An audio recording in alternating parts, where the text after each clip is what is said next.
ইয়াৰ ওপৰত অতি সোনকালে মানে জুডিচিয়েল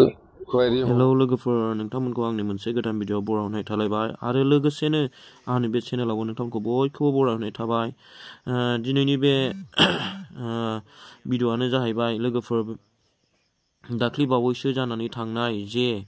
घटना माने छात्रफोरा जे एसेम्बलि बुफायलाय बुसि खालामदों बेनि सायावहाय दिनै हाग्रामा महिलारि बिथाङा मा खेंफोरथि होखो आरो मा बुंखो बिनि सायाव नोंथांमोनहा मिथिलांगोन उइदाउट स्किप खालामाजासे भिडिअखौ नायलांदो आरो लोगोसे आंनि बे चेनेलखौबो साबस्क्राइब खालामदो आरो बेल आइकनखौबो अल नटिफिकेसनाव होनानै दोनदो दा बेबायदिनो भिडिअ गोदान गोदान आपल'ड होयोब्ला नोंथांमोननाव फार्स्ट नुहैग्रोनाय बायदि आरोना लोगोफोर दा बे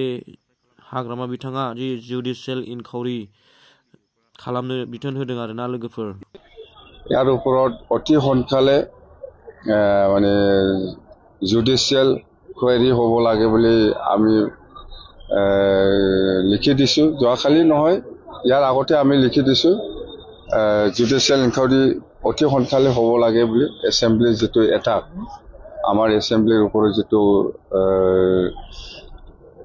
এটাক হৈছে ইয়াৰ ওপৰত আৰু একটাটো হ'ল এই কোকৰাঝাৰ ইউনিভাৰ্চিটি ৰেজিষ্ট্ৰাৰ আৰু বড়োলেণ্ড ইউনিভাৰ্চিটি ৰেজিষ্ট্ৰাৰ আৰু ডেপুটি ৰেজিষ্ট্ৰাৰ এই তিনিজনক অতি সোনকালে আমি ৰিলিজ দিয়া হ'ব কাউন্সিলৰ পৰা এইটো আমাৰ ডিচিশ্যন